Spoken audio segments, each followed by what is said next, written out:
তো আজ শনিবার মাশরুম আর কাঁচকলার পকোড়া ভাজবো বলে মাশরুম আর পকোড়াটা বের করে নিয়েছি।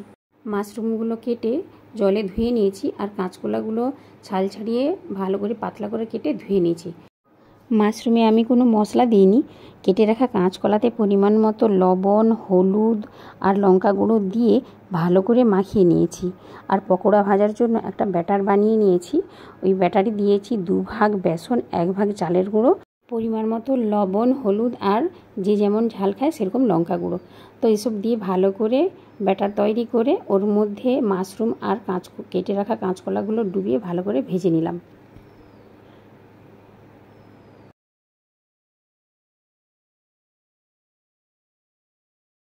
আজ নিরামিষি মুগ ডাল রান্না করেছি, তার উপর দিয়ে দিয়েছি একটু ভেজে রাখা জিরা গুঁড়ো।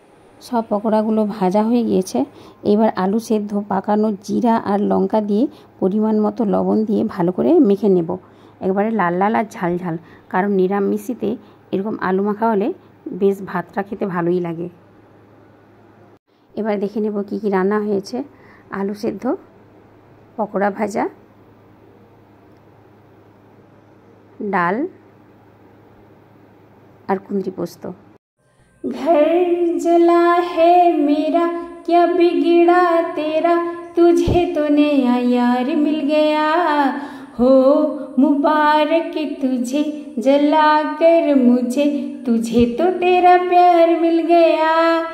तूने मिल के रखी वो संग मेरे, हो दिल पे चलाई छुरियाँ, हो दिल पे चलाई छुरियाँ। तुझको तुझको तरस ना आया, ना देखी मेरी मजबूरियाँ, ना देखी मेरी मजबूरियाँ। তো বন্ধুরা, ভিডিওটা লাইক, শেয়ার, কমেন্ট করবেন আর প্লিজ চ্যানেলটা সাবস্ক্রাইব করবেন।